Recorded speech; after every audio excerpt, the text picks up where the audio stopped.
Welcome to the Veterans Business Podcast. I'm so excited that you're joining us today. If you haven't had the chance to subscribe, please do subscribe either on YouTube or the show is obviously broadcast over audio, Apple, Spotify, wherever you get your podcast. And most importantly, I would love if you were to share and share with your community, share with your network about the show and what it's meant to you. But I'm super excited to introduce our guest this week. Have the distinct pleasure of welcoming Ty Smith the program. So Ty is a 20-year U.S. Navy veteran. He retired as a senior chief in 2016.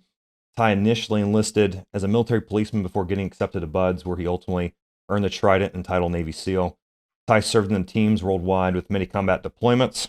And before retirement, he successfully earned both his bachelor's and master's degrees, which is nuts, Ty. The latter of which was at USC's Marshall School of Business. Since retirement, he has been very active in the community and is the founder and CEO of Vigilance Risk Solutions. Ty, thank you so much, man, for being on the show. Thanks, Aaron. I'm honored and humbled to be here. Thank you so much. Awesome.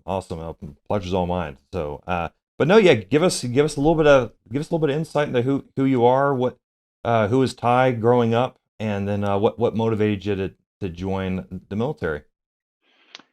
Sure. So I was born and raised in East St. Louis, Illinois, right on the Illinois-Missouri border on the Illinois side. It's always important that I point that out. And I was the oldest of five, son of a lady police officer, extremely tough but fair and brilliant woman, who happens to be my mom. And growing up in East St. Louis was it was an experience, man. But I would have to say that I was a good kid growing up, and that is primarily because I had great leadership in my family. My family, we were never even close to being rich. In fact, we were the exact opposite. When it comes to money, we never really had it, but we were extremely wealthy on the ideals of servant leadership and love and kindness and respect to people. And so, because of that, I think I grew up a pretty good kid. I didn't give my mom and my aunts and my grandparents, who pretty much raised me, much grief. Maybe I got into a little trouble from time to time, but nothing out of the ordinary. I was really fortunate in that, my mom just did a very good job with the very little that she had. And so, it led to me being the person that I am today. And growing up in East St. Louis, I knew I didn't have much of an option. No one had ever talked to me about college. But when I was 12 years old, I saw that old Charlie Sheen movie, Navy SEALs. And for some reason, that just kind of stuck with me over the years. So when I was 17, graduating from high school, or 18 maybe, I immediately enlisted in the Navy and said that, hey, I got to get out of East St. Louis. There's nothing good for me here other than my family. And so that's what led to me joining the military. And I'm really grateful because it was probably the best decision I ever made my entire life. Yeah, I there's so many people I think that just that story will resonate with because there's a lot of folks out there that I mean they may have come from really rough backgrounds or really great backgrounds, but they want to make a change. They want to get away from where they were and join the military is a great way to do that. So share with us a little bit of then of course what all you had the privilege of doing. I mean you served an awesome 20-year career. So just give us a little bit of an idea of what that looked like. Yeah, sure. I guess I'll try to talk from the macro level to try to Sure. keep my answers relatively short. But No, you're good. I spent nearly 5 years in Sardinia, Italy, as a master at arms or military police officer. And that time was phenomenal. I became nearly fluent in Italian. I was totally embraced by the Sardinian culture to this day. Those people love me and will tell you that I am Sardinian. And they're just some of the best friends I've ever had my entire life. I got there when I was an 18-year-old kid, and I left there in February 2002 as I was leaving to come here to Coronado to check into SEAL training. And I just had a phenomenal life there. And again, it's due to the Navy. I was getting money in my pocket every 1st and 15th to live in Sardinia, eat great food, learn different cultures, learn different language, and just have experiences that were out of this world. But my time there had to end because on September 11th, 2001, the United States suffered a massive tragedy in the terror attack in New York. And so I was approved to get to training about a week after that happened, and it saw me checking into Coronado, and I think it was February 2002. And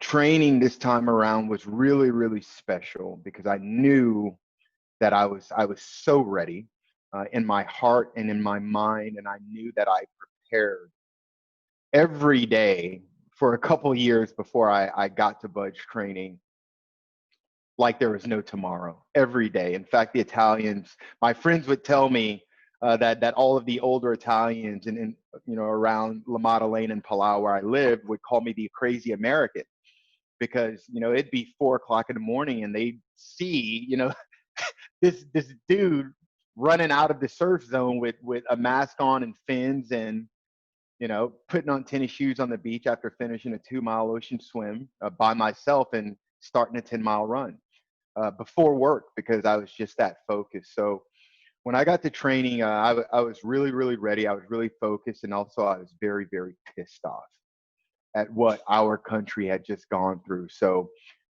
from day one, I was chomping at the bit to do work on behalf of this nation so that the world understands that there's a reason why we're the greatest nation in the world and you can't pick on our citizens that way. So fortunately, I successfully navigated training and wound up being assigned to SEAL Team 8 out in Little Creek, Virginia, in the Norfolk area. And I think that was around July of 2003. And I had a phenomenal time at SEAL Team 8. I had phenomenal leadership. Oh my God, my leadership. The entire time I was at SEAL Team 8 was just so good, from the platoon chief level all the way up through the commanding officer. I just had wonderful support and people that were constantly, purposely putting me in a position to excel. And whenever I did make a mistake, instead of turning their back on me, they mentored me and I learned from it and I grew from it. And it really just set the pace for my entire career in NSW because from the time I was a brand new guy, I was showed the example of how I was supposed to lead when it was my turn. And that's exactly what I ended up doing.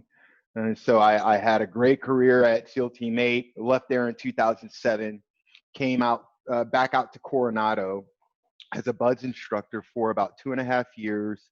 And then I took orders to SEAL Team 1.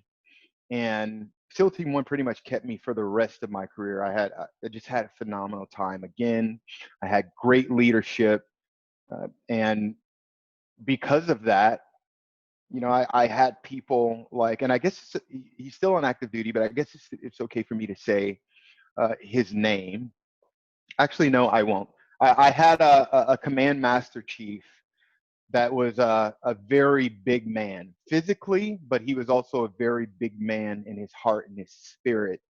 And he took a lot of time to mold me and to give me the opportunity that I needed to excel. And because of that, I wound up being put into a leadership position as a platoon chief at Team 1. And Team 1 kept me from E6 damn near through E8. And I made E8 because of SEAL Team 1. But I got the opportunity to finally do things my way and to lead a SEAL platoon as the platoon chief or the person that's tactically in charge. Whereas the OIC, the officer in charge, is in command. I finally got a chance to be in charge tactically. And that was just the time of my life. It was one of the greatest experiences of my life. I got a chance to lead my men through nearly 5 months of extremely kinetic warfare in Afghanistan, and we got a lot done. And because of that, it really kind of put the icing on the cake for me And I knew that at that point, I was approaching 18 years, I think, at that point when we got back. And so I knew that I was rapidly approaching the time where it was time for me to hang it up. So I had a fantastic career in NSW, but one of the things that was really cool about arriving at that particular time was that I had leadership, people that were pulling me aside and going, "Hey, Ty, you're going to be transitioning soon. What's your plan? Do you have college knocked out? Do you know where you're going to work? Have you started your VA paperwork?" Uh, those are people that just cared about me, from the beginning to the end, and that's why I was successful throughout my career in NSW, and that's why I wound up, like you said, I knocked out my bachelor's degree. I rolled right into Marshall Business School and knocked out my master's of business for veterans degree at USC. But it's because there were people that cared about me, that were pointing me in the directions of these opportunities, knowing that it would set me up for the rest of my life. So, yeah, man, that's the story from the macro level. I had a phenomenal career, but it wasn't necessarily because of me. It was because I had great leadership. I'm so lucky. Yeah. No, man, I love that. I love the story of leadership there, and there's just so many. There's 1,000 directions I want to go right now, and because it's really remarkable. And I guess I've got a couple of questions, and I may save it for the end. But one theme I kept hearing you say over and over and over again was just the way that the leadership culture there was, whether it was team 8 or team 1 or any other duty assignments that you may have had. I mean, it was a very positive leadership culture. And so, and the words I kept hearing you say, people were asking about me, people actually cared, and it was really, they're mentoring you, right? It's like they're taking the time to, like, hey man, you may not know what you don't know, so here's something to think about. Is that right? Absolutely. and Yeah. and more importantly, those leaders were empathetic to me as a human being and to what I had going on outside of the Navy, even while I was on active duty, and what I would have going on outside of the Navy once I transitioned into the civilian workforce. Those people were genuinely concerned with my well-being beyond their command. That's real leadership. These were people that were looking at me and molding me and going, "Hey, man, I want you to continue growing, not just as a SEAL, but as a person, Yeah. even when I'm no longer responsible for you. Right. And I'm Yep. putting that burden on you to make sure that you do that for the sailors, soldiers, and airmen and Marines that you raise based off the information that I'm teaching you right now." Yeah. Yeah. That's powerful. It's super powerful, and I mean, unfortunately, I feel like it's a rarity, right? It's not every day that you walk into a company or an organization. I'm talking now on the civilian side, even in the military though, where you've got leaders that are genuinely give a crap about you personally when you're not in uniform, like when you're not on duty, when you're not on deployment or in garrison. It's like caring about your specific path. Where do you think that comes from in terms of like that leadership culture? Because it's got it right, because like someone had taught you how to do that, and then Right. they're like instilling that in you, and so no doubt you're doing that. But like, where do you think that originates, and where do you think that is able to be grown? Well, I think that the military does a phenomenal job of growing human beings and growing leaders and teaching people, the science of leadership and what's really important about leadership. So I know that for me personally, my abilities as a leader come from my family, because growing up in East St. Louis, and when you grow up without a lot, I don't know, it kind of forces you to be empathetic, because you know what it's like to not have anything. You know what it's like to be hungry. You know what it's like to not be popular or have money in your pocket or the best clothes. So you know what it's like to hurt. So it forces you to be an empathetic person if you're open to it. You either become an empathetic person, you become an extremely mean and angry person and resentful person all the time. I decided to go the other direction because I was surrounded by people that loved me. And then when I got in the military, for some reason, again, I was surrounded by people that loved me, people that were attracted to my energy. And one of the things that I worry about is that throughout my career in the military, I feel like I was seeing a change in military culture and especially in naval special warfare, and how leaders were interacting with the operators and how the operators were interacting with leadership. And I feel like I started to witness a change in the culture, because one of the reasons why I think I did well as a platoon chief, and I guess you can say it depends on the definition of doing well. When I say doing well, it means that my boys loved me and they followed me into combat over and over and over again without ever questioning me. So, and I brought them home safely. So to me, I called that a success. And I think that I was successful because of those lessons that I learned from people that had learned those lessons before me. And I feel like over time, I was seeing a change in how people were leading and how they were teaching others to lead. And I started to see the development of arrogance again in the SEAL teams, and people losing their military bearing. And so I thought that it was really important when I became a platoon chief to kind of take it back to the old school a little bit, and teach the men that I was responsible for leading the lessons that I learned from what I would say, quote unquote, is the old school way of leading in the military. And for me, I feel like the difference that I saw is it's how we communicated with one another. Was how we communicated with one another. For example, when I first came into the SEAL teams, like there were plenty of times where two dudes would have a disagreement, and so they would close the platoon door and they would have it out. They would talk it out, and if they wound up throwing blows, they wound up throwing blows. But then after that, they would talk it out again. They would drink beer together, and they would be okay. And in my opinion, it's okay to solve a problem that way in between two individuals, because again, we're professionals, and at the end of this, we have to get past whatever that was so that we can continue mission. And over time, I saw that sort of change, and that was hurtful to me. And so when I got a chance to be a platoon chief, I said, no, I'm going to do things my way, and my way is the way that I learned from people like Master Chief retired Matt May and Master Chief retired Jason Tushin, and those guys are retired now, so I can say their names.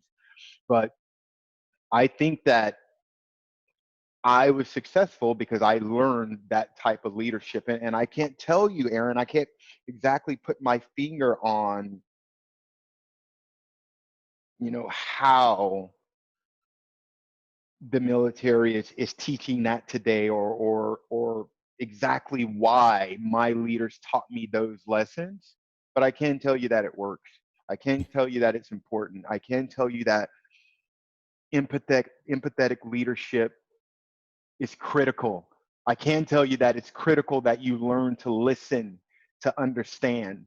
It is critical that you care so much about the people within your tribe that you want to be concerned with growing them even beyond your command. Or when they leave your company to go work for another company, you want to know that that person is still growing because of the lessons that you taught them. So I can't tell you exactly where it comes from or why it's important, but I Sure. can tell you that I believe in my entire heart that it's important. I could not agree with you more. I think it's absolutely vital, and it's a fascinating thing to study, right? It's a fascinating idea because I mean, every branch of the military and even sub communities such as spec war, but I'm thinking even like the Marine Corps community, and again you got like little subcultures within different jobs and different communities, and so Right. it's like where does that come from? Like and then not only where does it come from, but how is it sustained? And I really do think a lot of it is just this. You mentioned a minute ago, just like this tribal like almost like a tribal knowledge. It's like this, it's almost like Native American history just being transferred from generation to generation, through like oral history, right? And like you're teaching or you're writing down the things that you've learned, and you're transferring that to the next generation to make them as strong or stronger than than the culture that you came from. And so I I think it's phenomenal, and no doubt a incredible opportunity for you to have a massive impact on people. And I was thinking back to what you said earlier in our discussion about like I can't help but smile just to think of how, like, how pumped you must have been, man, when like no, knowing that you were already training for buds, obviously, when you're in Sardinia, right? You were ocean swims and long long freaking beach runs, and then knowing that 9/11 happened, and I mean, obviously the tragedy. I mean that with all absolute utmost respect to the families of those, and Right. all the collateral of that. But then understanding too, like, you know what though, this is what I've been training for. Like, I've been training for an opportunity to go take care of business. And so I can't imagine the, like, I can only imagine the difference in the atmosphere at Buds, how that changed in the months immediately following 9/11. Because now, not that it wasn't any more serious prior to, but now you had a very real, very, like, you're probably thinking, and your instructors probably were even telling you, you just, hey, it is a foregone conclusion that you're heading overseas to deal with this problem right now. And so what was that like for you, going through that? And then again, I'm going to ask you the second part of the question, just to jump ahead so you can run with this. But then what was it like for you when you came back as an instructor, knowing that you had to then pass on all this knowledge? Yeah, that's a really good question. And in answering that question, I'm actually going to tell you something that I don't know if I've ever spoken publicly about this, but I think it's important that I do so that I can really put some context around this contrast that you're asking me about. So when I first joined the Navy, when I was 17, going on 18, I think, I went to Buds almost right away as an 18-year-old punk kid, and I got my ass handed to me, and I ended up quitting in Hell Week, and that's when I wound up going to school to be an MP, and I went over to Sardinia, Italy, with licking my wounds with my tail between my legs, and understanding that I wasn't ready. Not physically, I was ready. I've always been an athlete, but mentally, oh my God, I wasn't even close. I was behind. I was immature. I had a lot of growing that I needed to do. And it's funny because when I consider what Buds was like then compared to what Buds was like, almost 5 years later when I went back, within 5 months of 9/11 happening, it was totally different. It was totally different. For example, when I first attempted SEAL training in, what was that, 97, I think it was. Most of those instructors didn't have combat experience. They were in between wars. A couple of them, had gotten lucky, and maybe they were over at the command at the time, and they got a little bit of something done in Desert Storm. But for the most part, most of those guys didn't have combat experience, and so they didn't understand what I understand now, and why empathetic leadership and leadership in itself is so very, very important. And you could tell, especially when I look back on it in retrospect. But when I got there in February of 2002, the energy in the air was on fire. It was absolutely on fire. And I will never forget the night that I checked in the train when I got to Coronado, and I think it was around 9 or 10 o'clock at night when I finally, because I'd driven, I bought a car in Georgia, and then I drove it from Georgia out to Coronado when I got back to the U.S. And I remember checking in to Budge that night. And I won't say the name of the instructor because he's actually still in that helped me to check in. And I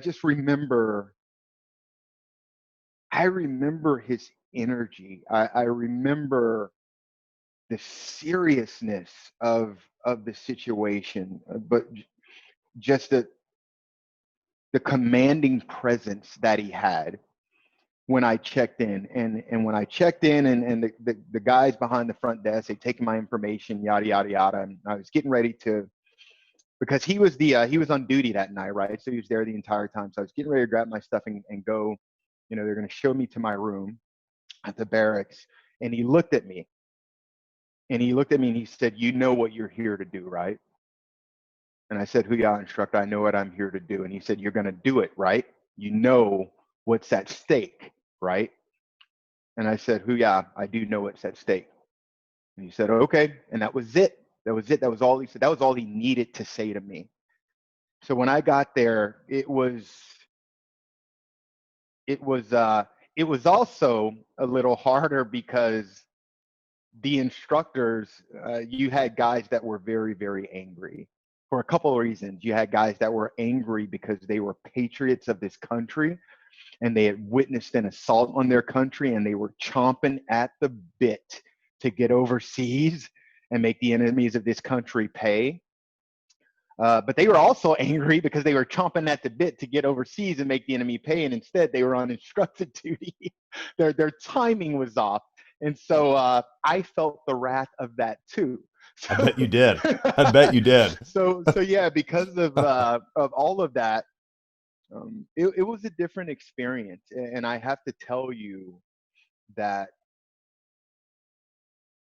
that second time around was, I don't know if it could have been any different for me. I don't know if it could have been any different. There was never, not even once, a time in my heart where I considered, maybe this still isn't for you. No, I smiled through the pain. I laughed through evolutions. I had instructors looking at me and going, "That dude is psychotic." And I'm like, "You have no idea. Taliban's going to find out someday." But I just felt like I was being commanded by something that was much larger than myself, and I Yeah. was, and that's where I really started to learn that lesson. So Yeah. yeah, man, it was different. Yeah. I suspected as much. I can only imagine just the seriousness in the air and just the atmosphere changing. So that's pretty cool. What was it like for you? And then we'll move on to business topics. But what was it like for you to come back to the schoolhouse then, some years later? It was I got to tell you, a lot of that time was a lot of that time was emotional because by that time, I'd done a couple of pumps as a SEAL, and I lost some friends. I lost some friends, and so I knew what I was preparing those men for. I knew the burden that I was placing on them, whether they knew it or not. I knew the expectations I was placing on them, whether they knew it or not, and I knew that I was sending them into harm's way. I was asking something incredible of them. So, yeah, it was different. I had an understanding that a lot of the instructors that put me through training didn't. Like I said, only a couple of them had that understanding. Only a couple of them had combat experience at that point, and so I thought that it was really important that I start talking to students from day one about some of those things that I learned and about some of the ways that being in a SEAL teams that changed my life, some of the ways that combat had changed me. And I'm glad I did that because to this day, I run into SEALs that I put through training that now have the combat experience that they didn't have. Now they get it. They understand, like, oh my God, now I understand why Instructor Smith was saying that to me. And It feels really good when those guys walk up and go, "Hey, man, I remember when you said exactly this to me in training, and I didn't get it then, but I get it now. And thank you." That is, I mean, I can't even tell you how good that feels when that happens. So, yeah, when I was an instructor, I had some experience, and I realized that there's a lot of stuff that it wasn't in the curriculum for us to talk to students about this stuff, and it's because it was all new information to us. You know what I mean? A lot of the guys that put me through training, they didn't, you know, I wound up checking into the team and and going into combat for the very first time with some of those instructors that put me through it. So they hadn't learned those lessons, and I thought it was really important to share that with the students, because no one, when I was going through training, they didn't really talk to us about PTSD. They didn't really talk to us about how horrible it feels to bury your friends. And they didn't really talk to us about how you never stop mourning those people, and how this is something that you're going to have to deal with for the rest of your life. But I thought it was important to do that for the students when I was a buds instructor, because I learned those lessons. And again, I think that that's a very important part of being an empathetic leader, is knowing that the people that you lead are going to have to go through some stuff. They're going to go through some stuff that they don't even know they're going to go through yet. And it's really important that you prepare them for that, and that they know that you have their back through it, and that if you have to carry them through it, you will, because that's what you do for one another overseas. So you have to do that for one another right here as well. In training, in personal instances, it doesn't matter. So yeah, I think I got a lot out of that, and I like to think that the students got a lot out of it, because I still hear some of those stories to this day. Oh, no doubt. No doubt they got a lot. I mean, you probably remember every one of your instructors, and look Some more than most. and right.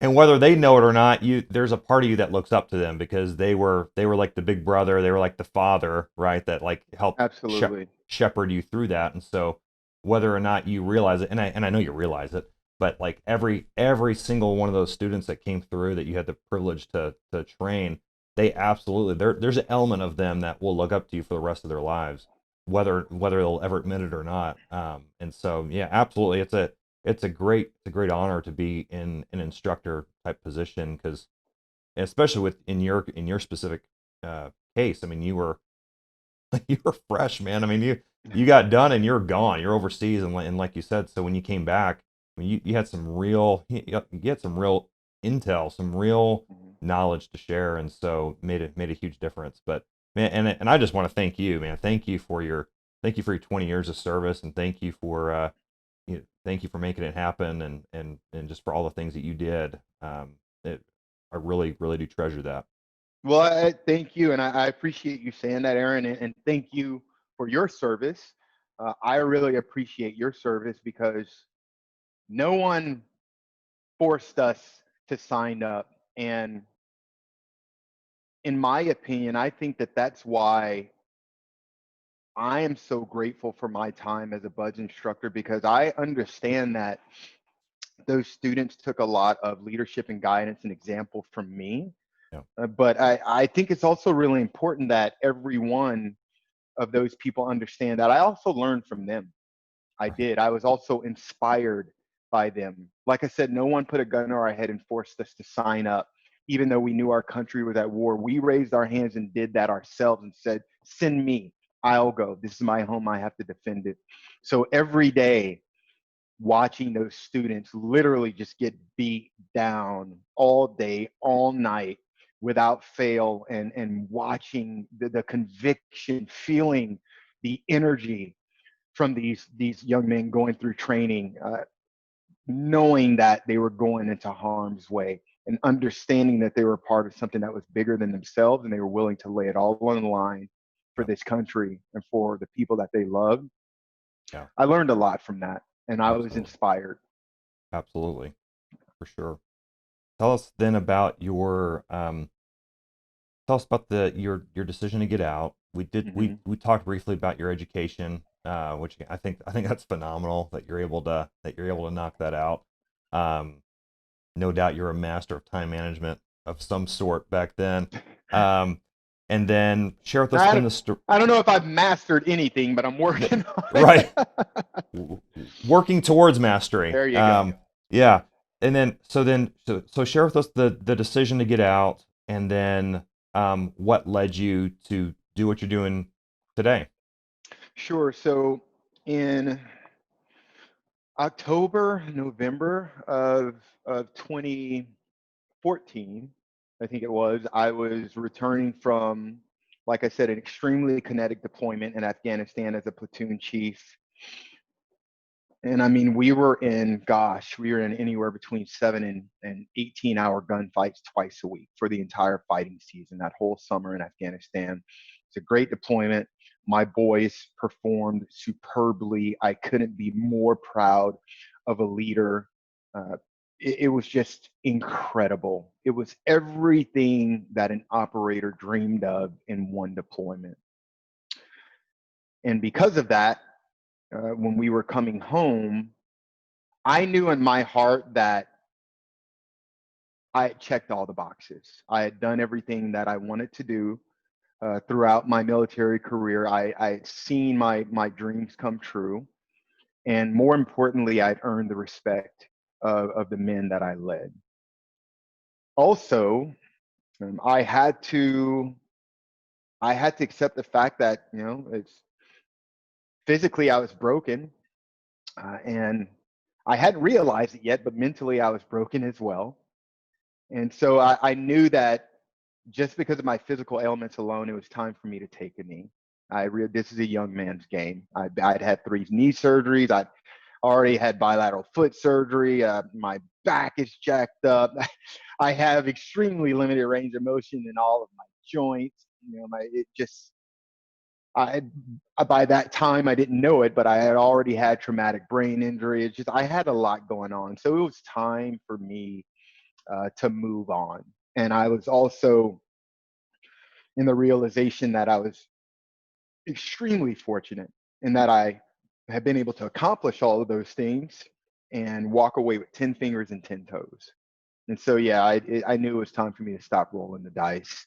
And like I said, I had leadership that really cared about me, and they had already started talking me through what I needed to do to prepare for transition. So when we got back from that deployment, um, I, I hadn't made up my mind, but in the back of my mind, I knew that I was ready to move on.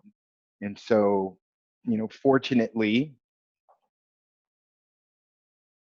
as I was finishing graduate school up at USC, my plan had been to go to the FBI, and I was progressing through assessment really well. But unfortunately, they weren't working with me regarding, well, not they. Unfortunately, the recruiter at that time, and it wasn't her fault either. It was just the policy of the government that they couldn't really, guarantee that I'd come back to San Diego after training. And so I said, okay, well, I have to respectfully decline. Because my wife is a physician. She's in private practice. We're happy here. We have support. I don't want to leave the teams. I'm afraid I'll lose my mind if I go someplace and I'm not surrounded by my teammates. And I was legitimately worried that I would lose my mind if I did that. And rightfully so, because I had to go through some stuff after that I didn't realize was coming. And I'm really glad that I stayed in San Diego.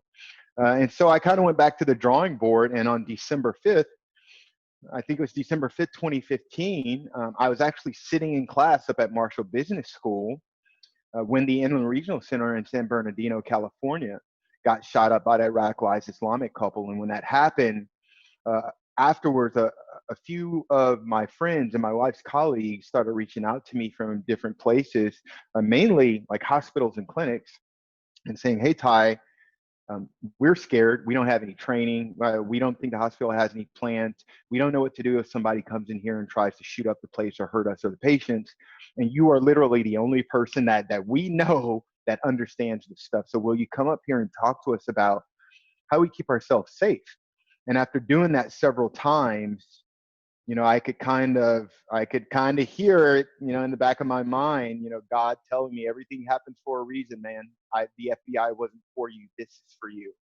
And I could hear my entrepreneurship professors in the back of my mind going, hey, the market is telling you what it needs from someone with your skill set right now. And that's when I decided to build Vigilance Risk Solutions. And that's what I did. That was almost 5 years ago. And I've been running this company ever since. We've come a very long way. We are a technology enabled company now. We specialize in conflict and violence prevention. That means we help our clients to identify and mitigate all of their unknown threats of conflict and violence that exist within their company and outside of their company. And the value that they take from that is that we're protecting the employees from physical and psychological harm. We're protecting the business and the business's brand and reputation from being damaged. And then we're protecting the business from litigation as well.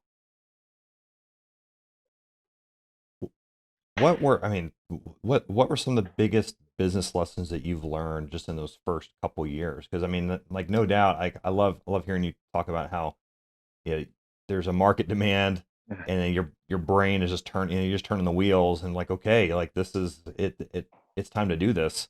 Um, what were some of the biggest things that you learned in business just those first couple years? Phenomenal question. Never make decisions alone. If you can help it, making decisions in a vacuum is a horrible idea. I did that a couple of times and it didn't work out well at all.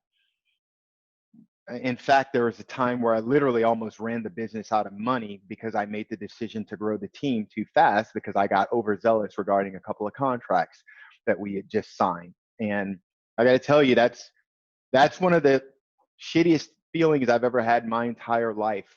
Because when you're an entrepreneur, you have people that you're responsible for, especially when you have employees. They're depending on you to make good decisions so that they can continue putting food on the table on the 1st and the 15th because they're giving you their time. And so that was a lesson that I had to learn the hard way. And fortunately, I had a couple of phenomenal advisors by the name of Chris Rowan and Doug Coleman that came in and started working internally within the company for several months. And they taught me a lot, and we turned it around, and we're doing really well now. But I learned that don't make decisions in a vacuum. Hire very smart people that you know in your heart are smarter than you, and listen to them all the time. Also, you have to understand that when you're a leader, when you're an entrepreneur, and you're building a company, you're running a business, it isn't just about you. You're a part of something that is much larger than yourself. You become a public figure. People are looking at you. They're watching how you respond. They're listening to what you have to say. Like I said, your employees are depending on you to make the right decision so that they get paid, or so that they don't look like fools because they're following someone that isn't a good human being. So it's really important to keep those things in mind. I've learned that when you're a leader, if you are a bad person or you make bad decisions, you make emotionally charged decisions, the people that you're quote unquote leading, they will begin to emulate that behavior. They will become that way as well.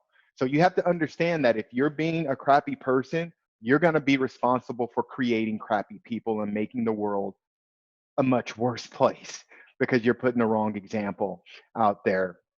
I've also learned that when times are extremely difficult, the way a leader carries themselves, it will define them forever in the eyes of the people that are following them.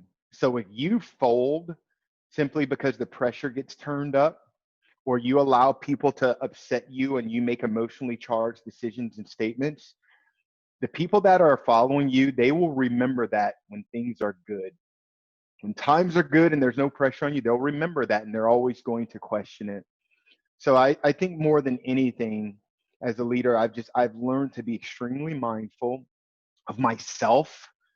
I've grown to have much more emotional intelligence as a leader, and I think that it's really really important that leaders practice that mindfulness and emotional intelligence so that you understand that you are When you lead a company, you're a part of something that's bigger than you. Just because you founded the company, just because the CEO, it doesn't mean that it's all about you. No, it's all about vigilance risk solutions. And VRS makes up a bunch of different people that Ty Smith happens to be responsible for. And those people are counting on me to listen to them and to teach them that their thoughts and perspective is important and that I want it all the time. They're counting on me to make good decisions so that they can continue providing a living for their loved ones. And those are lessons that I learned in the SEAL teams, and those are lessons that, especially when I'm old enough and mature enough to look back on and realize it now, those are lessons that I learned from my family growing up. Because when you grow up without much, you're forced to be that way anyway. And I can look back on those times and go, man, that's why every Christmas, your granny would literally open the front door to homeless people and allow them to come in and get warmth and a hot meal on a holiday. That's why she did that, because it was the right thing to do, because she was setting the example for me so that when I was this age, I understood how to lead people and how to be empathetic and how to listen and how to genuinely care about the growth of other human beings before myself. I'm just Wow. a product of what my family and my leaders in the SEAL teams raised me to be. That's it. I'm Right. nothing special. I learned, and now I'm teaching what I learned. Yep. No, I that it's incredibly powerful and just tremendous pearls of wisdom because yeah, I mean, you are like at the macro level, right? You're a product of your environment. You can choose, or should I say, if you choose to be, right? So you could be super resistant to your family when you're growing up and not being taught, or you could be resistant to some phenomenal leaders, because there is an element of personal responsibility there. So I'm not giving you a complete out on this, Ty. Like you had to choose, right? You had to choose to be moldable. That's the point I'm making. Like you had to choose to be impressionable and humble, and you were fortunate that you had some experiences that forced you to either do that, or the other response to that was very, very, very bad. And but you hit on something again, and I'm like connecting the thread here. It's that culture thing we talked about, right? The culture, and this is Aaron's opinion, um, sits at the leader's level. And so if you like, you can be a lower level person in a company and you can make Mm-hmm. tremendous impact on that organization, no Mm-hmm. doubt. Um, but you've got to have buy-in. You've got to have the example set at the highest level. And Mm-hmm. so you're in a position now where you're able to do that, and you've got people. The point that you made about people will emulate your behavior is so true. If you're going to be a jerk and you're short with people, and like you're snapping people's heads off when you respond to them, guess what? Like that's going to be that's don't be surprised if you walk in on a conversation a month from now and someone else is ripping someone's head off, or if Amen. you create a culture of compassion and love and understanding and care, then you're going to see your people do some extraordinary things that all tie back to that. Absolutely. And hey, listen, being in, I don't want people to get it twisted, because what you just said is so monumentally important, brother. I don't want people to think that being an empathetic leader and being a servant leader means that you have to be soft. Right. No, you still have to be professional. Right. And I'm going to go off on a small little tangent here Go for it. because of everything that's happening across the country right now. Yep. And I'm going to say this to our nation's leadership. Our culture is established by you. So if you're putting toxicity in the air, if you're, like you said, if you're snapping people's heads off simply because they question your perspective, if you're short with people, if you're publicly humiliating people, the citizens of this country, they're going to start to emulate that behavior, as we can see current day. If we are teaching people subliminally to hate one another instead of to love one another, regardless of their differences, people are going to learn to do that, and they're going to emulate that behavior. When you are a leader, you don't have the ability to lean one way or the other. You have to be even keeled, you have to be empathetic, and you have to understand that people are different. And a part of being a leader is understanding how to teach this person how to work with this person, even though they're completely different and they have completely different belief systems. The Yeah. culture of this country is set by the leadership of this country. And right now, the country is tearing itself apart. People hate one another. It's becoming our culture. Yeah. And we have to fix that. Yeah. No, it's very, very well said. And, because I mean, it is true. I mean, and to your point, just to, and we're both on the same page. I want everybody to understand this though, is that being a compassionate and loving and caring leader does not make you soft. In fact, No, it's the opposite. And there are times when you do you do got to enact some tough love. Um, absolutely. that Sometimes happens. you're going to have to drop the hammer. And just Yeah, because you're a absolutely. servant leader doesn't mean you don't have the ability to drop the hammer. That's right. Because trust me, I can drop the hammer when I Yeah, need to.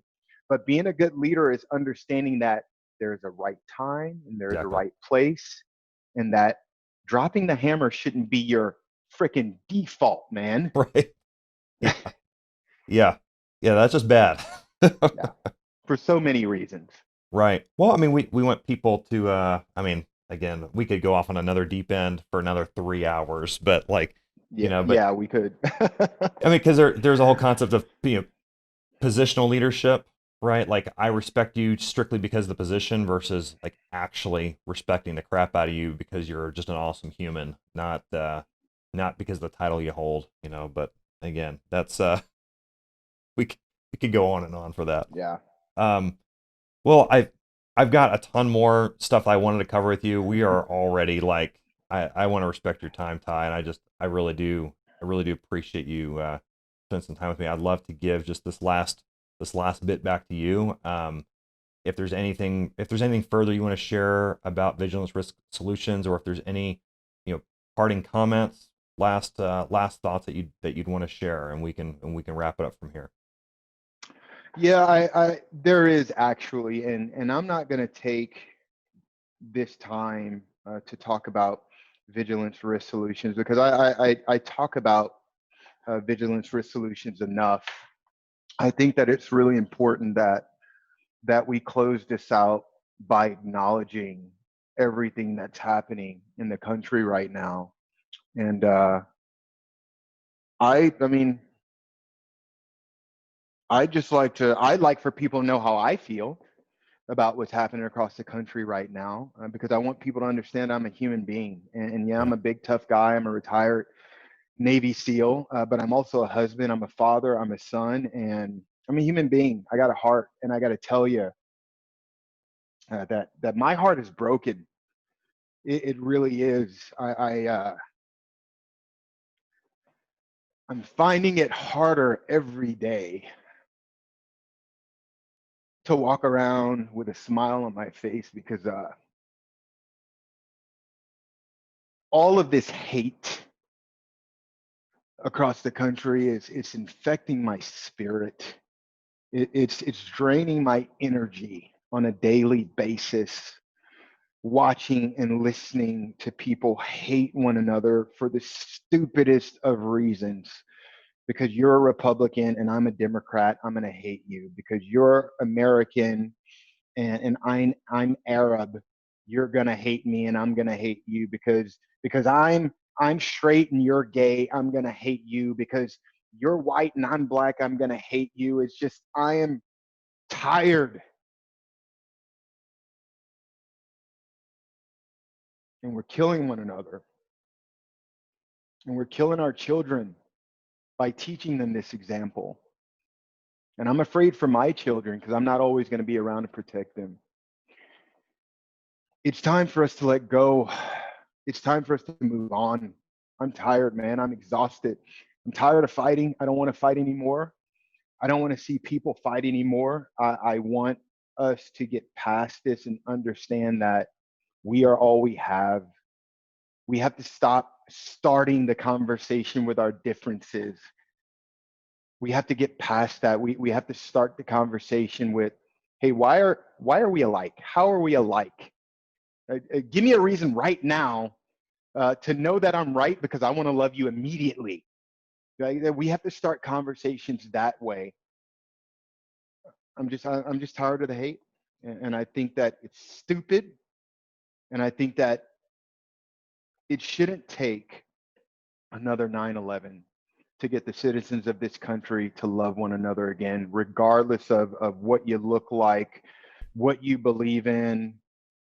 I'm tired of it. I'm tired of people going, hey, as an African American male, how do you feel about this? Why are you putting me in that box? Why are you automatically starting the conversation with a difference? What do you mean? But what, as an African American male? No, I am an American. I was born in the United States of America. I am a patriot of this country. And I am not a patriot of black people or of white people or of straight people. I am a patriot of the United States of America. I built this country and I bled defending it, not for white people or for black people or for straight people or for Democrats. No, I did it for my children that are also Americans, regardless of what they look like. And it's time for us to put all of those differences aside. I don't care if you're black. I don't care if you're white. I don't care if you're gay, you're straight, you're Republican, Democrat. We are all the same. Every one of us. We all bleed red, regardless of where you come from. It's it's time for us to let go of the hate. I'm exhausted. I am exhausted with having to worry about my children having to look over their shoulder just walking down the street. I am exhausted with turning on the news and seeing citizens of this country that are so frustrated with the way things are, they're literally burning the country to the ground. I'm tired of turning on the TV and watching and listening to our leaders say things to people and to other leaders that real leaders should never say to other human beings. That's not the way we're supposed to lead. I'm tired. So I challenge every citizen of this country. I challenge every person on this planet from this day to stop looking at people and immediately seeing your differences. I challenge you to start looking at people and immediately trying to find why you love that person, instead of, well, I'm black and he's white, so we're probably not going to get along, or he's probably racist, or he's probably a criminal. No, we're human beings. I challenge you to look for why you love one another. I challenge you to look for what you have in common, because I'm tired, man. Very, very.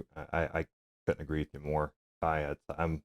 I'm sick of all the fighting and all the hatred, and it's time that it stops. And I think that that very simple yet profound statement you made is the answer. It is, how do we, when we look at each other, rapidly finding ways to find common ground, rapidly. I mean, it's like not even a thought about how there's a million ways we're different. Sure, there's a million ways I'm different within my own freaking family, Of much less course, anybody yeah. else, right? So like let's look at ways that we can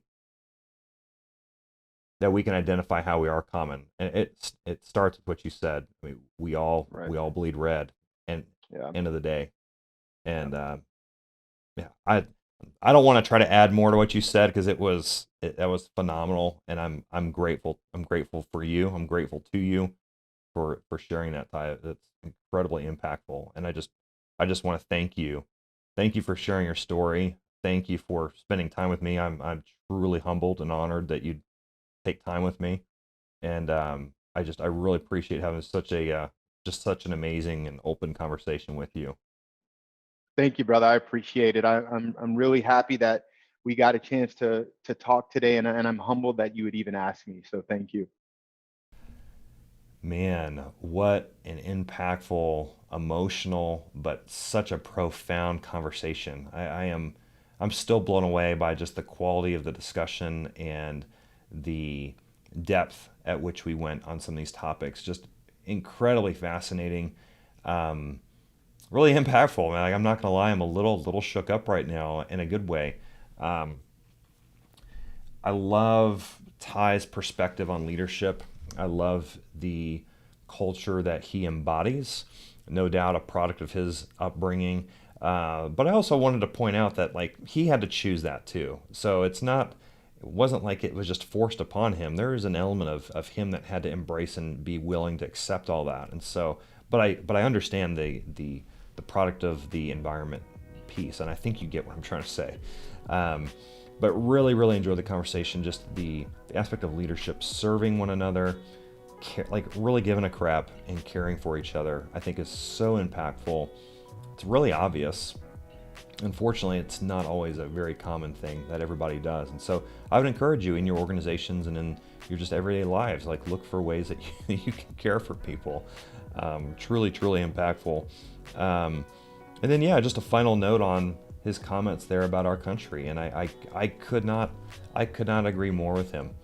I could not agree more.